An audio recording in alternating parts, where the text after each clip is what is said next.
Caminando con Dios a través de el dolor y el sufrimiento por Timothy Keller. Capítulo 1. Las culturas del sufrimiento. El sufrimiento parece destruir tantas de las cosas que le dan sentido a nuestras vidas, que en ocasiones nos hace pensar que es imposible seguir hacia adelante. En las últimas semanas de su vida, mi padre enfrentó una serie de enfermedades dolorosas a la vez. Padecía de insuficiencia cardíaca congestiva y 3 tipos de cáncer, aparte de lidiar con problemas en la vesícula, enfisema y ciática. En una ocasión le dijo a un amigo: ¿qué sentido tiene? Estaba muy enfermo como para hacer las cosas que le daban sentido a su vida, así que ¿para qué continuar? En el funeral de mi padre, su amigo nos relató cómo le recordó amablemente a mi padre algunos de los temas básicos de la Biblia.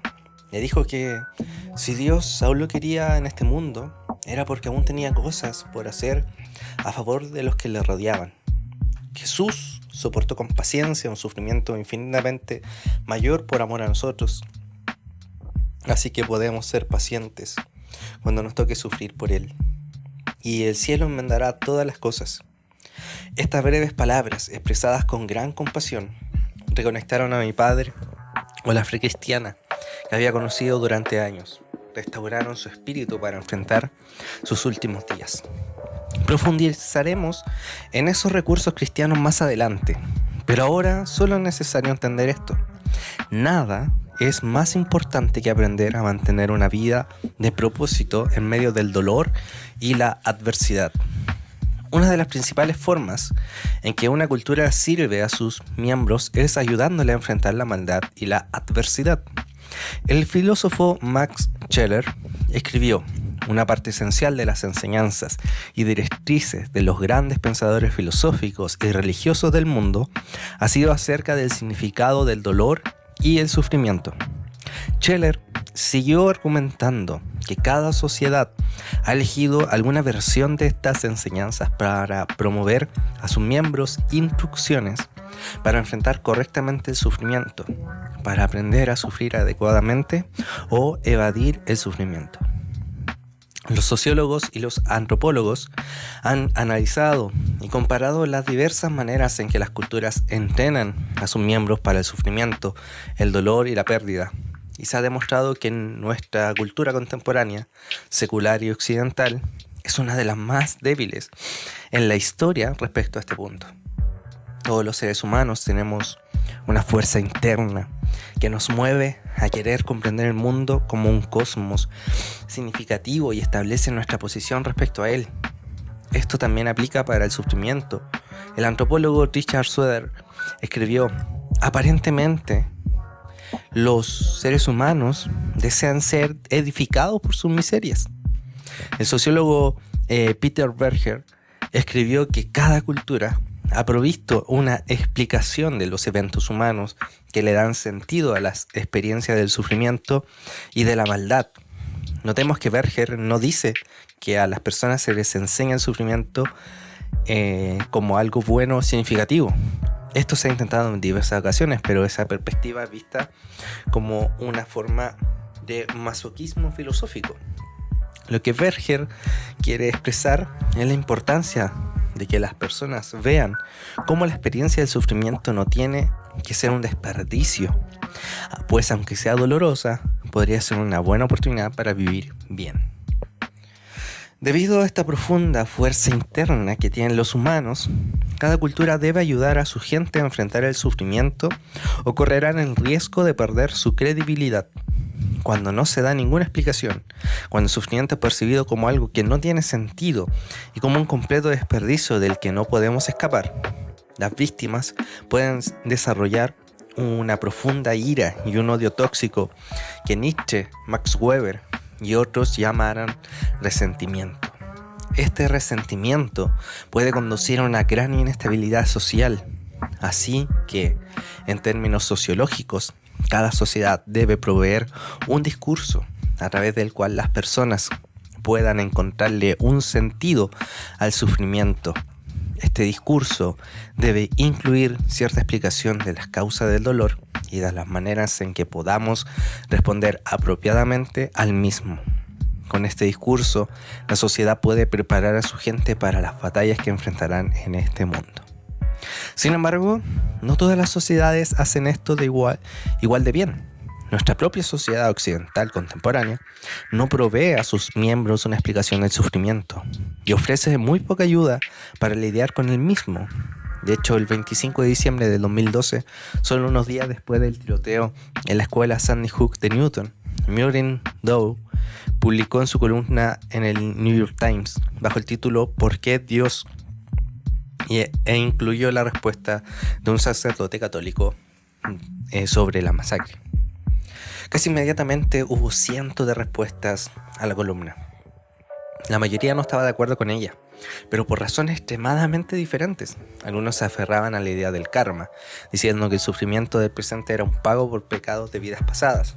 Otros hacían referencia a la naturaleza ilusoria del mundo material, idea que proviene del budismo.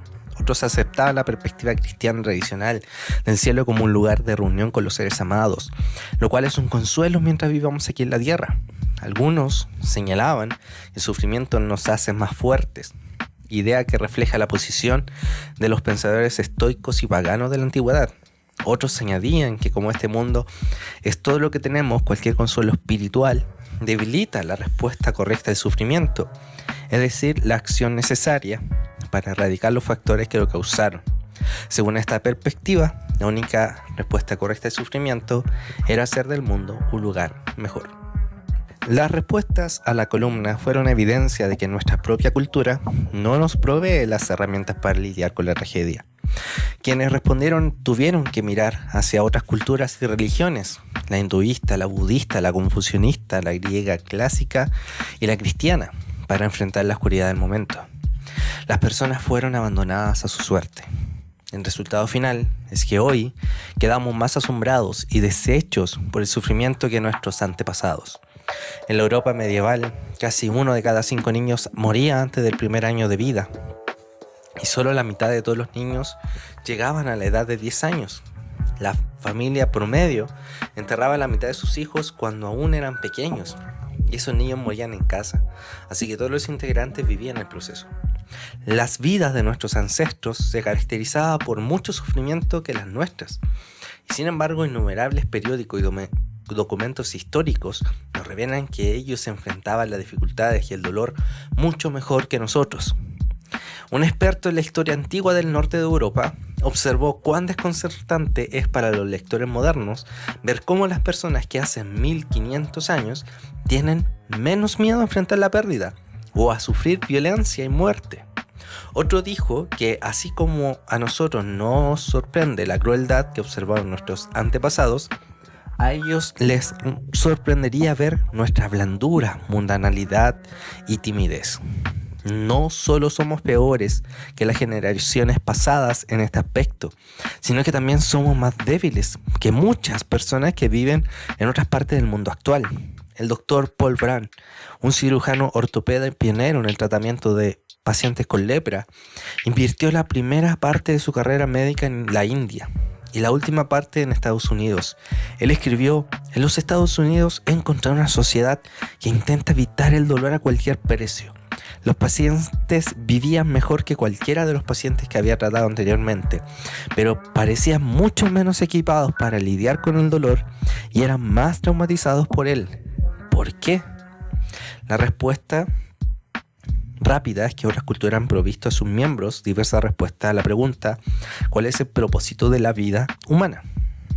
Algunas culturas han establecido que es vivir de una manera moralmente correcta para después escapar del ciclo del karma y la reencarnación, y así ser liberado a la felicidad eterna.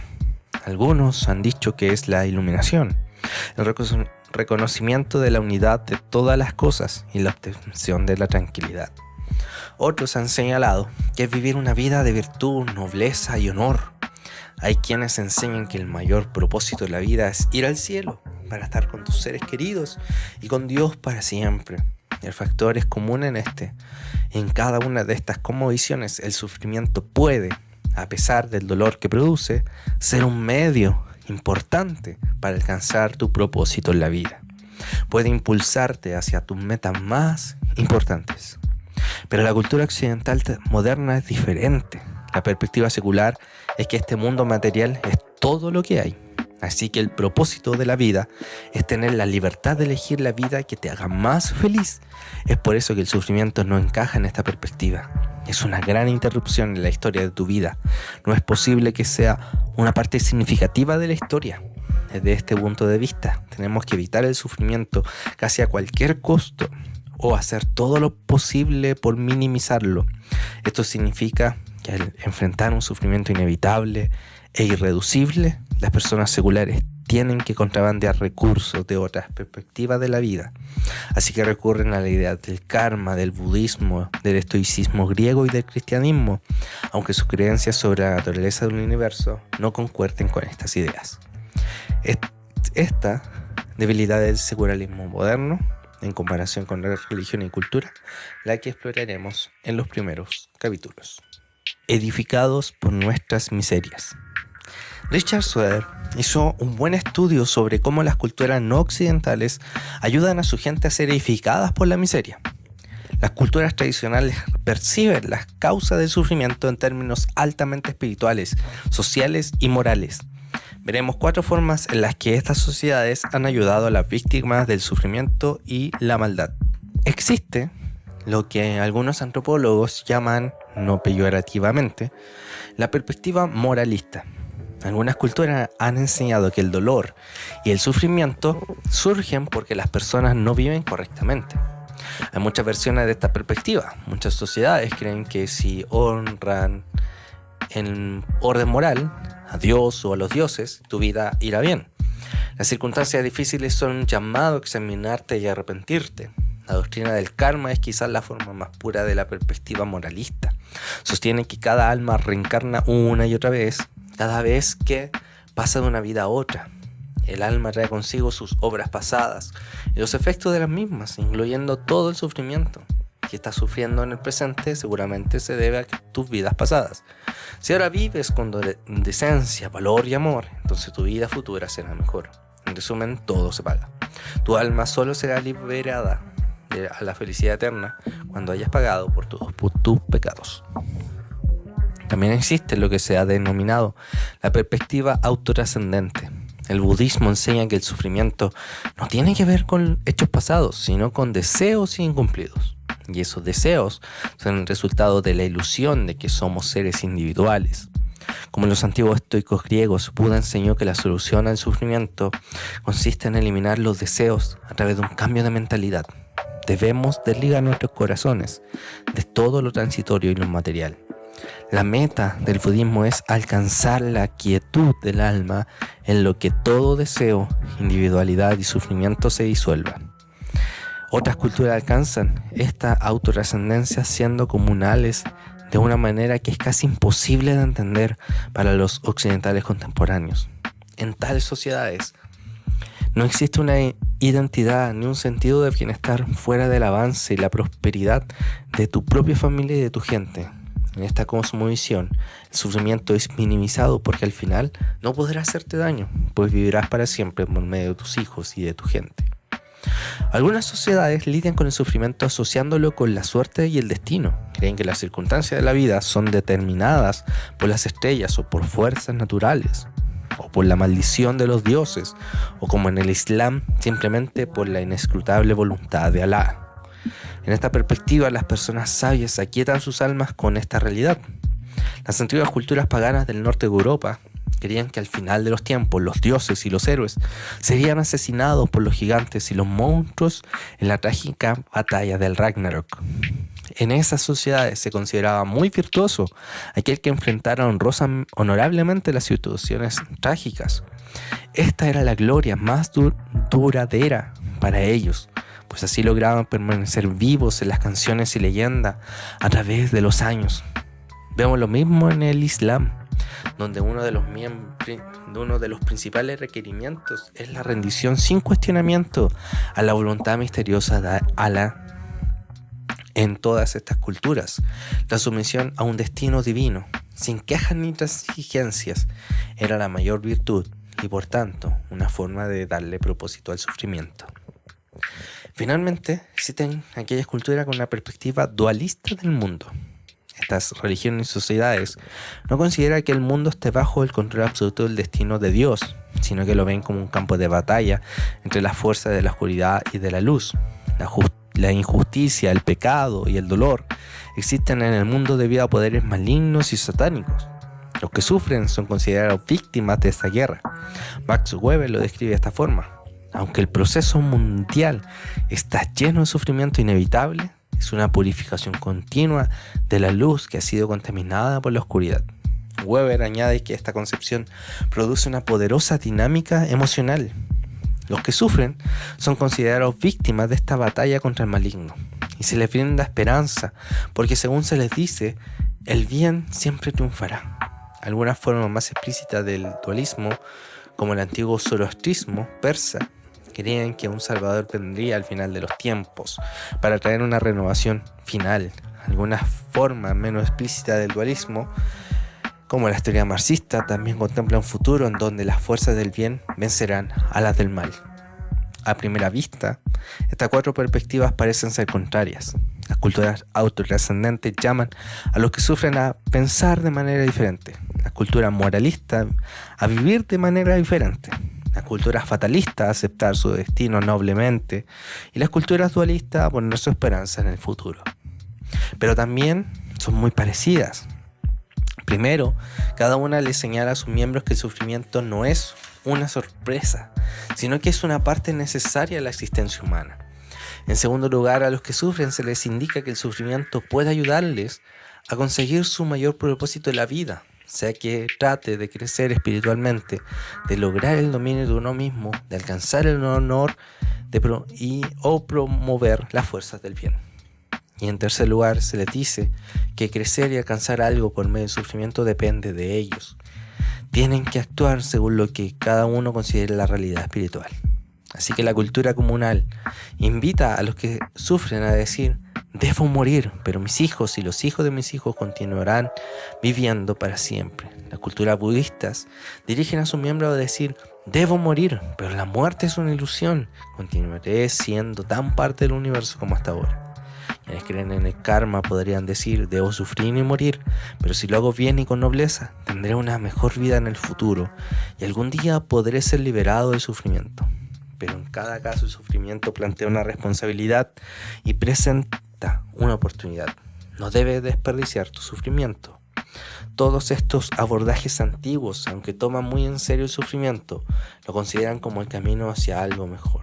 Como padre de Rosalinda, el duque mayor, dicen como Gustave de Shakespeare: dulces son los usos de la adversidad, que como el sapo horrible y venenoso posee una joya preciosa en su cabeza. Estas culturas tradicionales piensan que es inevitable que la vida esté llena de sufrimiento y la solución que ofrecen a sus miembros se relaciona principalmente con una obra interna. Los llaman a una variedad de formas de confesión y purificación, de crecimiento y fortalecimiento espiritual y de fidelidad a la verdad y estar en correcta relación con uno mismo, con los demás y con lo divino. El sufrimiento es un desafío que, si se enfrenta de manera adecuada, puede traer mucho bien, gran sabiduría, gloria y hasta dulzura en el presente, y puede prepararte para una consolación eterna. A quienes sufren se les llama a poner su esperanza en un buen futuro sobre la tierra y en la felicidad espiritual eterna y la unidad con lo divino, o en la iluminación y la paz eterna, o en el favor de Dios y la reunión con los seres queridos en el paraíso. Interrumpidos por nuestras miserias.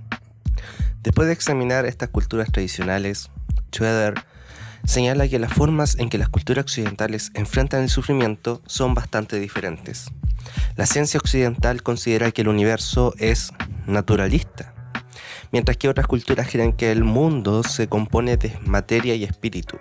El pensamiento occidental dice que solo está conformado por fuerzas materiales que operan desprovistas de cualquier cosa que puede llamarse propósito. No es el resultado del pecado ni de una batalla cósmica, y tampoco existen fuerzas superiores que determinan nuestro destino. Por tanto, las sociedades occidentales ven el sufrimiento como algo accidental. Aunque el sufrimiento es real, en esta perspectiva, está fuera del dominio del bien y del mal.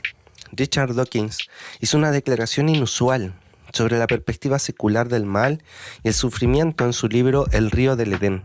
Él escribió: la cantidad total de sufrimiento anual en el mundo natural va más allá de lo que podemos contemplar.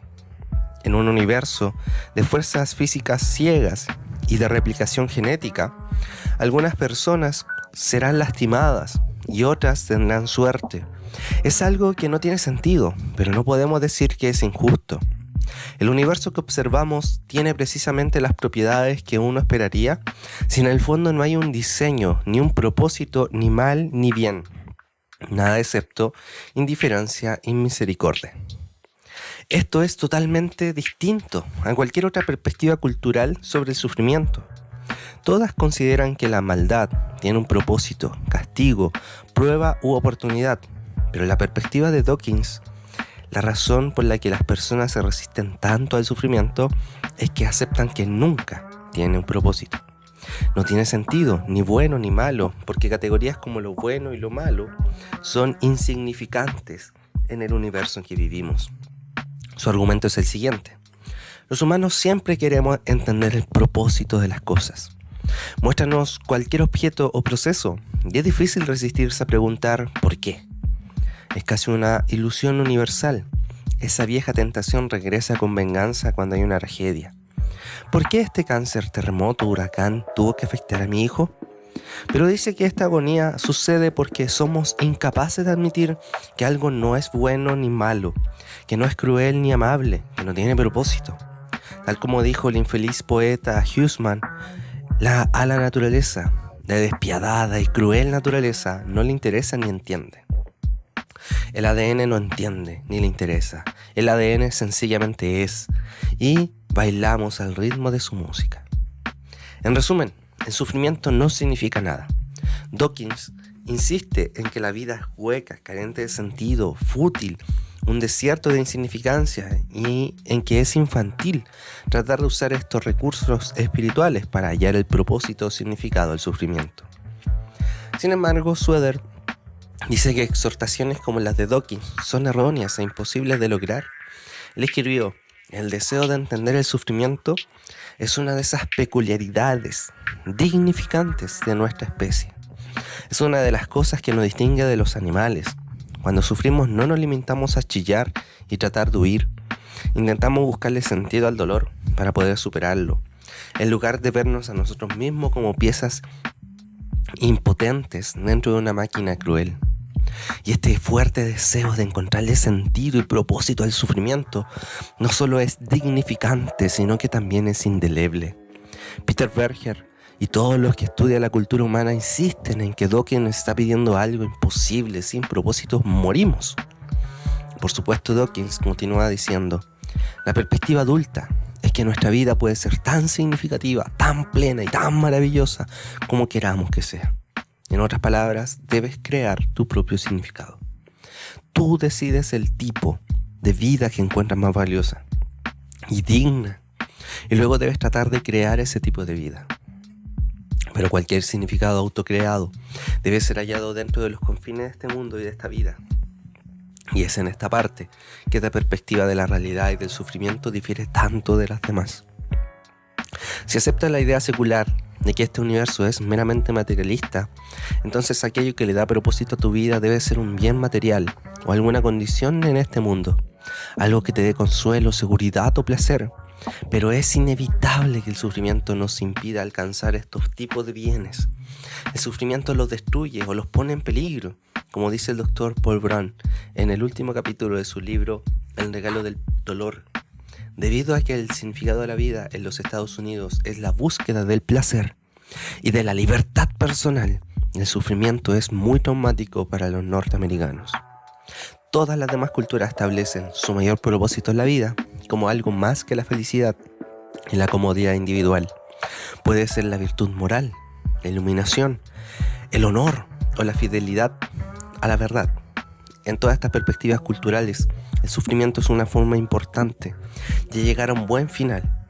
Todos estos significados de la vida pueden alcanzarse no solo a pesar del sufrimiento, sino a través de él. En todas estas cosmovisiones, el sufrimiento y el mal no tienen que ganar. Si se enfrenta con paciencia, sabiduría y valentía, el sufrimiento puede incluso acelerar el viaje hacia nuestro destino anhelado. Puede ser un capítulo importante en la historia de nuestra vida, una etapa crucial para alcanzar lo que más deseamos. Pero en la perspectiva secular, el sufrimiento no puede ser un buen capítulo en nuestra historia. Solo es una interrupción de la misma. No puede conducirte a casa, solo te aleja de las cosas que más anhelas. En resumen, en la perspectiva secular, el sufrimiento siempre gana. Schroeder lo dice de esta manera: cuando se trata del sufrimiento, la metáfora reinante de esta perspectiva secular contemporánea es la desdicha circunstancial. El que sufre es una víctima que es atacada por las fuerzas naturales desprovistas de intencionalidad. Y eso significa que el sufrimiento está separado de la estructura narrativa de la vida humana, una clase de ruido, una interferencia accidental en la vida del que sufre. En cualquier narrativa, el sufrimiento no es otra cosa que una interrupción caótica. En las culturas más antiguas y en culturas orientales de la actualidad, el sufrimiento se ha visto como una parte esperada de una vida coherente, como algo crucial para poder vivir bien y crecer como persona. Pero el propósito de la vida en nuestra sociedad occidental es la libertad individual. No existe mayor bien que el derecho y la libertad para decidir por ti mismo lo que tú quieras pensar que es bueno. Las instituciones culturales deben ser neutrales y libres de valores, sin decir a las personas por qué vivir, sino solo asegurándoles la libertad para que vivan como sea, más satisfactoria para ellas. Pero si el propósito de la vida es la felicidad y la libertad individual, entonces el sufrimiento no sirve para nada. En esta cosmovisión, lo único que debemos hacer con el sufrimiento es evitarlo, y es inevitable. Manejar y minimizar el dolor y la incomodidad tanto como podamos. Víctimas de nuestras miserias. Una de las implicaciones de esta perspectiva es que quien sufre no es responsable de responder al sufrimiento. Schroeder señala que según la metáfora del accidente o de la suerte, el sufrimiento debe ser tratado mediante la intervención de expertos que sepan tratar el tema. Las culturas tradicionales entienden que quien sufre es el principal responsable durante esos momentos oscuros. Esa persona debe trabajar con su alma, aprender paciencia, sabiduría, fidelidad. Sin embargo, la cultura contemporánea no ve el sufrimiento como una oportunidad o una prueba, y mucho menos como un castigo. Debido a que los que sufren son víctimas del universo impersonal, ellos son referidos a expertos, ya sea médico, psicológico, social o civil, cuyo trabajo es aliviar el dolor mediante la eliminación de todos los factores de estrés que puedan identificar. Por esto, de dejarle el manejo del sufrimiento a los expertos ha producido una gran confusión en nuestra sociedad, ya que cada grupo de expertos tiene ideas y métodos diferentes. Como psicoterapeuta y antropólogo, James Davis se encuentra en una buena posición para observar esto. Él escribió: durante el siglo XX, la mayor parte de las personas que viven en nuestra sociedad contemporánea están cada vez más confundidas respecto a los motivos de su sufrimiento emocional. Después se enumera la psiquiatría biomédica, la psiquiatría académica, la genética, la economía modera, y dice: debido a que cada tradición estaba basada en sus suposiciones distintivas y buscaba sus propias metas mediante sus propios métodos, cada una favorecía al reducir el sufrimiento humano a una causa predominante. Por ejemplo, la biología, la cognición defectuosa, etc. Como dice el dicho, si eres un experto en martillos, todo problema parece un clavo. Esto ha provocado mucha confusión. El modelo secular pone a los que sufren en manos de expertos, pero la especialización y el reduccionismo de los diferentes tipos de expertos deja a las personas desconcertadas. Los hallazgos de Davis apoyan el análisis de Schroeder. Él explica cómo el modelo secular anima a los psicoterapeutas a descontextualizar el sufrimiento, sin verlo como parte integral de la historia de una persona. Davis hace referencia a una entrevista de la BBC con el Dr. Robert Spitzer en 2007. Spitzer es un psiquiatra que dirigió un grupo que en 1980 escribió el DSM-III, la tercera edición del Manual Diagnóstico y Estadístico de Desórdenes Mentales. Es de la Asociación Americana de Psiquiatría. El DSM buscaba proporcionar uniformidad a los diagnósticos psiquiátricos. Cuando se le entrevistó 25 años más tarde, Spitzer admitió que en retrospectiva creía que había clasificado erróneamente como desórdenes mentales muchas experiencias humanas normales de dolor, duelo y ansiedad. Cuando el entrevistador le preguntó: ¿así que han medicalizado gran parte de la tristeza humana que consideraba ordinaria? Spitzer respondió: creo que lo hemos hecho hasta cierto punto. Desconocemos cuán serio es el problema, 20%, 30%, pero es una cantidad considerable. Davis continúa diciendo que el DSM se enfocó casi por completo en los síntomas. No estaban interesados en comprender la vida de los pacientes, ni en saber por qué padecían estos síntomas. Si el paciente estaba muy triste, ansioso o infeliz, entonces simplemente se asumía que él o ella padecía un desorden que debía ser curado. Y no que podía ser una reacción humana normal y natural a ciertas condiciones de vida que debían cambiar. La antigua perspectiva del sufrimiento era que el dolor es un síntoma de un conflicto entre el mundo interno y el mundo externo de una persona. Significaba que el comportamiento y el pensamiento de la persona que estuviera sufriendo debía cambiar y que en algunas circunstancias significativas de su ambiente debía cambiar o ambas.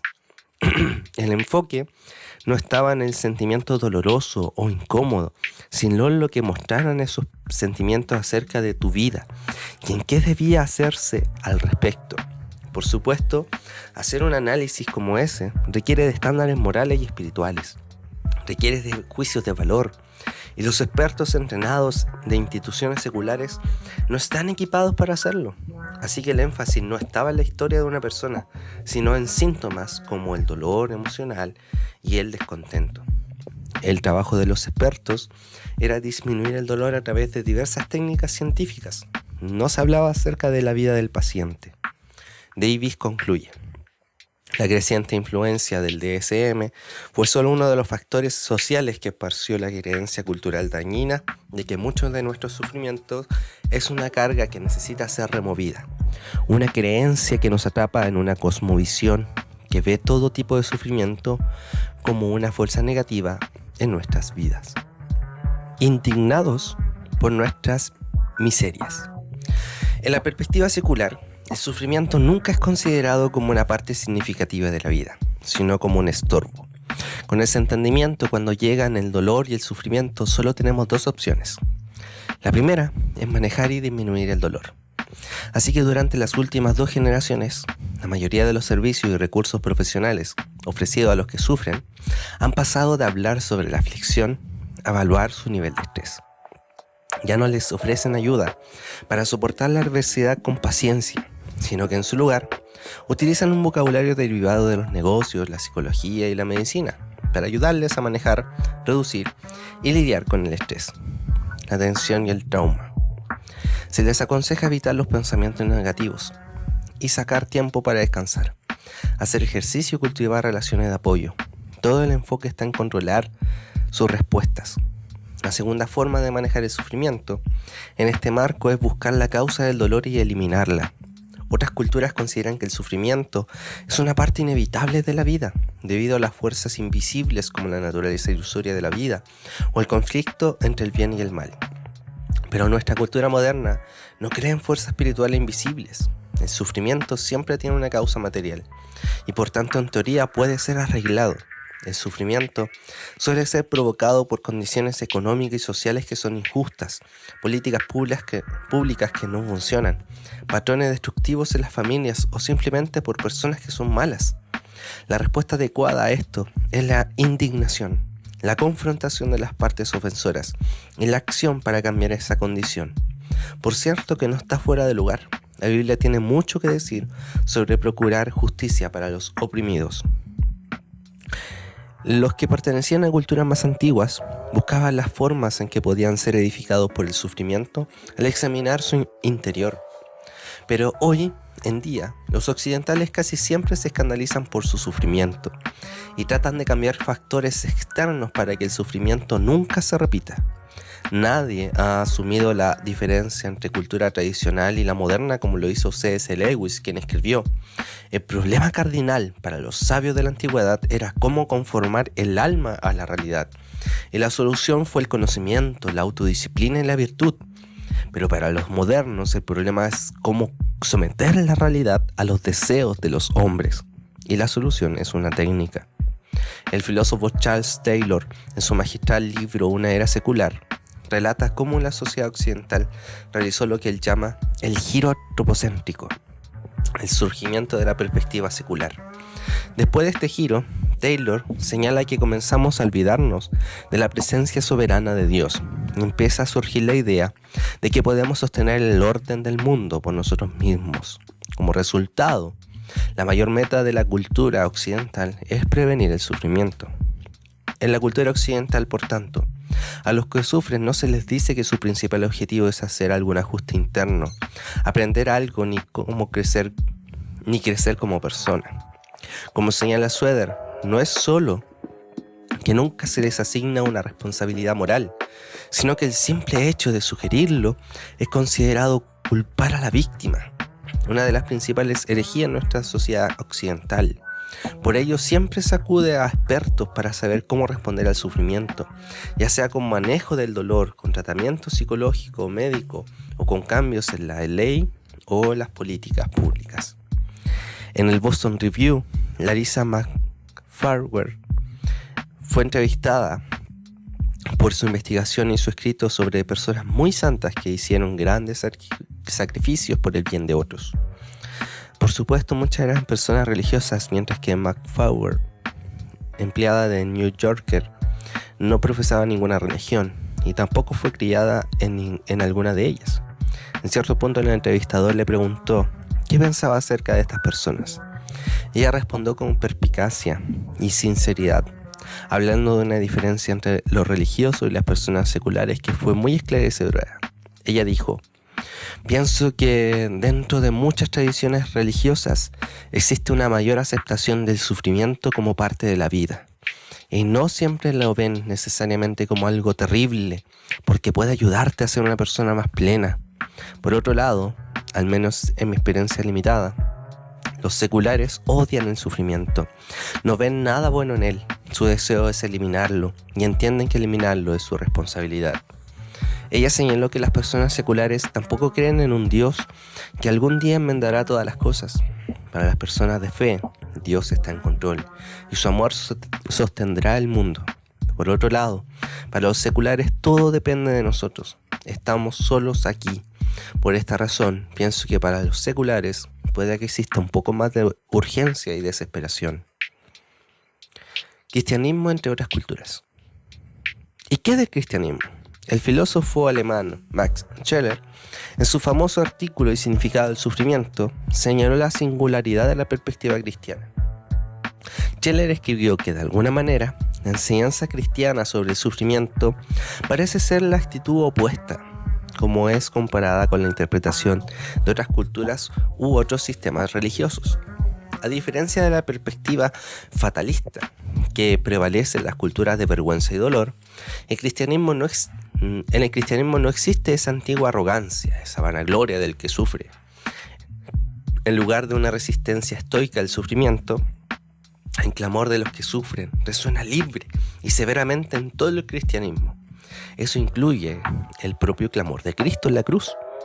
A los cristianos se les permite expresar su dolor con lamentación y cuestionamiento. Incluso se les anime a que hagan esto. A diferencia de los budistas, los cristianos creen que el sufrimiento es real y no una ilusión. No existen las reinterpretaciones. El dolor es dolor, es miseria. El placer es placer, felicidad, no solo tranquilidad. Lo que Buda consideraba el mayor bien. En el cristianismo no existe la disminución de la sensibilidad, sino el fortalecimiento del alma por medio del sufrimiento. Una vez más observamos esto en el mismo Jesús. En el jardín de Getsemaní dijo: es tal la angustia que me invade que me siento morir. Marcos 14:34. Y su angustia fue tal que mientras oraba caían gotas de sudor y sangre a tierra. Lucas 22:44. Era lo opuesto a la tranquilidad. No separó su corazón de las cosas buenas de la vida para alcanzar la paz interior, sino que dijo al Padre: no sea lo que yo quiero, sino lo que quieres tú. Marcos 14:36. A diferencia de los que creen en el karma, los cristianos creen que el sufrimiento muchas veces es injusto y desproporcionado. La vida simplemente no es justa. A las personas que hacen el bien no suele irles bien. Scheller escribió que el cristianismo logró hacer justicia a la total gravedad y miseria del sufrimiento al reconocer esto. A diferencia de la doctrina del karma, que insiste en que todo el sufrimiento del individuo es merecido, esto es presentado por primera vez en el libro de Job, cuando Dios condena a los amigos de Job por insistir en que el dolor de Job y su sufrimiento fueron causados por una vida de inferioridad moral. Observamos esto mayormente en Jesús. Si alguien merecía una buena vida por su carácter y comportamiento, era Jesús, pero no la obtuvo. Como dice Scheller, toda la fe cristiana está centrada en el modelo del hombre inocente que recibe libremente el sufrimiento por las deudas de otros. El sufrimiento adquiere, mediante la calidad divina de la persona que sufre, una nueva y maravillosa nobleza. A la luz de la cruz, el sufrimiento se convierte en purificación y no en castigo. A diferencia de la perspectiva dualista y en cierto grado de la moralista, el cristianismo no contempla el sufrimiento como una forma de uno para pagar sus deudas pecaminosas mediante la virtud de la resistencia al dolor. El cristianismo no enseña que una aflicción ascética y autoinfligida te hace más espiritual, ni que te acerca más a Dios. La interpretación de que el sufrimiento en sí mismo acerca al hombre a Dios es más griega y neoplatónica que cristiana. Además, el dualismo divide al mundo en personas buenas y malas y ve el sufrimiento como un símbolo de virtud y una marca de superioridad moral que garantiza la demonización de los grupos que te han maltratado. En contraste, como escribió Alexander Solzhenitsyn, los cristianos creen que la línea que divide el bien y el mal atraviesa el corazón de cada ser humano. No, el entendimiento cristiano del sufrimiento es dominado por la idea de la gracia. En Cristo hemos recibido perdón y amor y hemos sido adoptados en la familia de Dios. Estos bienes no merecidos, y eso nos libera de la tentación de sentirnos orgullosos de nuestro sufrimiento. Y lo que hace que el sufrimiento sea tolerable es precisamente el disfrute de estos bienes incomparables. Scheller escribió: es asombroso el poder de los mártires que no provenía de la dulce esperanza de una futura vida de felicidad, sino de la felicidad de estar en un estado de gracia, aún en medio de su sufrimiento. No es solo que este gozo hace que el sufrimiento sea tolerable, sino que el mismo sufrimiento puede incluso aumentar este gozo en medio del dolor. La doctrina cristiana del sufrimiento pide que, más que solo tolerar pacientemente el sufrimiento, el dolor y el sufrimiento de la vida, fijan nuestros ojos espirituales en los bienes centrales y espirituales de la redención de Cristo. Finalmente, ¿cómo se compara la perspectiva cristiana para los que sufren con los que ofrece la cultura secular? Más adelante hablaremos más acerca de este tema importante, pero podemos resumirlo de la siguiente manera. El cristianismo señala que, contrario a lo que establece el fatalismo, el sufrimiento es abrumador. Contrario a lo que establece el budismo, el sufrimiento es real. Contrario a lo que establece el karma, el sufrimiento suele ser injusto. Y contrario a lo que establece el secularismo, el sufrimiento es significativo. Existe un propósito en él. Y si se enfrenta correctamente para anclarnos al amor de Dios y darnos más estabilidad y poder espiritual de lo que podemos imaginar, el sufrimiento, el budismo te dice que lo aceptes, el karma te dice que lo pagues, el fatalismo te dice que debes soportarlo con valentía, y el secularismo dice que lo evites o lo arregles. Desde la perspectiva cristiana, todas estas culturas del sufrimiento tienen un elemento de verdad. Es cierto que aquellos que sufren tienen que amar menos lo material, y así la Biblia. Y sí, la Biblia señala que en general hay sufrimiento en el mundo porque la humanidad se ha alejado de Dios. Y sí, necesitamos soportar el sufrimiento y no permitir que nos abrume. El secularismo también tiene razón al decirnos que debemos ser cuidadosos de no aceptar las condiciones y los factores que dañan a las personas y que deben cambiar. Las culturas preseculares solían ser muy pasivas a la hora de enfrentar circunstancias e injusticias que podían cambiar. Pero como hemos observado, desde la perspectiva cristiana, todas estas ideas son demasiado simples y reduccionistas, por tanto son medias verdades. El ejemplo y la obra redentora de Jesucristo incorporan todas estas perspectivas en un todo coherente y a la vez las trascienden. Scheller termina su gran ensayo al regresar a su declaración de que, a fin de cuentas, el cristianismo es contrario a todas estas perspectivas. Para los hombres de la antigüedad, el mundo externo era feliz y agradable, pero el centro del mundo era muy triste y oscuro. Detrás de la alegre superficie del mundo antiguo acechaba la suerte y el destino. Para el cristiano, el mundo externo es oscuro y está lleno de sufrimiento, pero su centro no es más que pura felicidad y deleite. Tienes razón en cuanto a la mayoría de las culturas antiguas, pero lo que dice encaja especialmente en la cosmovisión secular. El secularismo, tal como señala Richard Dawkins, contempla la realidad como fría e indiferente y la extinción como algo inevitable. Las otras culturas también han contemplado la vida diaria como llena de placeres, pero detrás de todo ello hay una oscuridad o ilusión. El cristianismo los ve de un modo diferente, mientras que otras cosmovisiones nos llevan a sentarnos en medio de los deleites de la vida, preveniendo los sufrimientos venideros. El cristianismo empodera a su gente para permanecer en medio de los sufrimientos de este mundo, probando el gozo venidero. Historia de vida. Un final de cuento de hadas por Emily.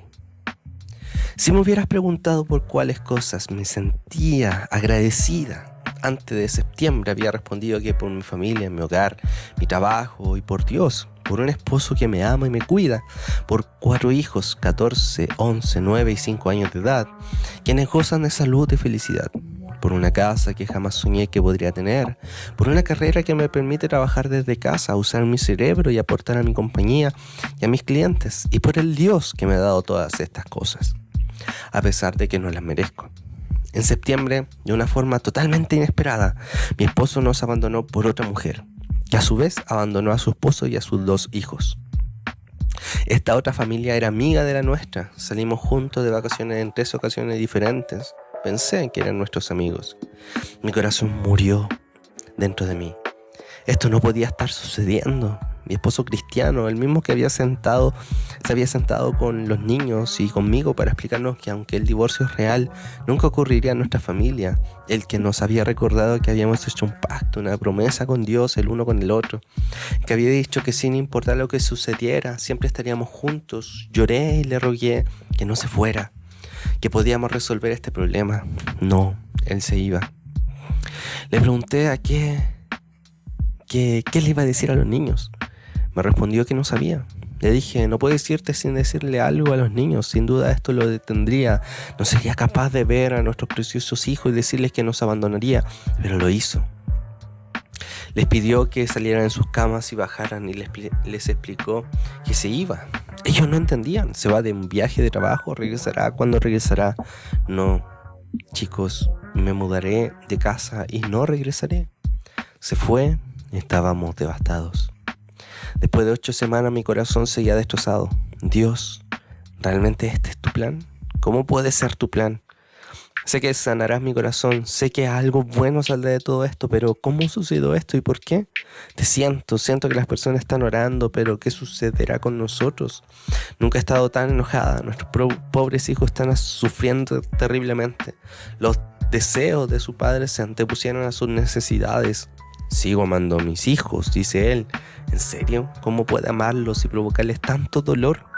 Después de 4 meses, Dios estaba comenzando a sanarme, de una forma que no estoy segura de querer ser sanada. Anhelo ver justicia, pero no debo forzarla. Estoy comenzando a orar por él, no sobre él. Estoy comenzando a orar para que su corazón sea sanado, para que él regrese, no a mí, sino a Dios. Necesito continuar sin él por ahora y quizás para siempre, pero debo perdonarlo para poder superar la amargura. No me amargaré por el resto de mi vida. Pero ¿cómo lo haré? Dios dice que ore, así que lo hago. Amo a mi familia y siempre amaré al hombre con quien me casé. Estoy orando por un milagro, para que él despierte y encuentre su camino de regreso a casa, pero también estoy tratando de seguir adelante sin él. Estoy planeando y tratando de continuar con mi vida, con todo lo que tengo que hacer, desde una perspectiva práctica, espiritual, emocional y financiera. Oraré por él de manera regular, lo amaré, pero no permitiré que me pisotee. Voy a mantener a mi familia y buscaré el plan de Dios para nuestra vida. Lo perdonaré, pero no olvidaré, porque si olvido no seré capaz de utilizar lo que he aprendido para ayudar a otros que pudieron pasar por algo similar. Necesito sentir el dolor, permitir que Dios sane ese dolor y me transforme en lo que Él desea. En cierta manera estoy emocionada. Es muy extraño sentirme así en medio de esta pesadilla. Ya han transcurrido 6 meses. Mi situación ha empeorado y aún así me siento realmente bendecida. Mi esposo aún no regresa, continúa con su novia. Me ha dicho que serán parte de la vida de nuestros hijos y que necesito acostumbrarme a ello y no odiarla. Me dijo que si ella era mi enemigo, entonces yo lo sería para él. Mis hijos aún están lidiando con el hecho de que su padre se haya ido. Están deprimidos, enojados, confundidos y frustrados. Mi hijo mayor ha comenzado a cuestionar su fe, se rebela contra toda autoridad que arremete contra su familia. Mi casa está en venta, una venta desfavorable que podría convertirse en una ejecución hipotecaria. No tenemos idea de dónde nos mudaremos. Sin embargo, en medio de todo esto ha llegado a conocer a Dios en un nivel diferente. A verlo obrar de una manera que solo había escuchado. Experimentar esto es asombroso. Nunca había sufrido una gran tragedia en mi vida. Nunca había tenido que depender realmente de Dios. Por supuesto oraba y veía cómo Dios obraba, pero no de esta manera. Nunca tuve la necesidad de descansar en Dios y de verdaderamente dejarme caer y descansar en Él. Cuando necesitaba el consuelo de Dios, la imagen que venía a mi mente era yo acercándome a Jesús y Él abrazándome. Ahora me veo completamente colapsada y Él me lleva en sus brazos y eso es maravilloso. En medio de esta terrible situación en donde toda mi identidad y mi familia han sido atacadas, veo destellos de lo que Dios está haciendo y de cómo nuestras vidas serán transformadas y me emociona ver quién seré al final de todo esto. Es como estar en una carrera en la que comienza a llover y de repente te encuentras con un charco de lodo. No puedes rodearlo, tienes que atravesarlo. La lluvia y el lodo te hace ir mucho más lento, así que debes concentrarte en cada paso a pesar del dolor, pero al mismo tiempo algo te impulsa a seguir. En la distancia ves lo que aparenta ser una cortina de lluvia y algo brillante detrás, el sol. Cuando llegas a la meta, serás mucho más fuerte, tendrás un mejor entendimiento de cómo correr esta carrera y experimentarás satisfacción y paz. Sí, estarás cansado, pero también cargado de energía por la experiencia vivida. No puedo esperar a utilizar lo que Dios me ha enseñado, no puedo esperar a aprender más. Se lo he explicado a mis hijos de esta manera. En cada cuento de hadas siempre existe una tragedia. El protagonista enfrenta esa adversidad, se sobrepone a ella y es impulsado por ella. Dios nos está dando nuestro cuento de hadas. ¿Qué ven al final?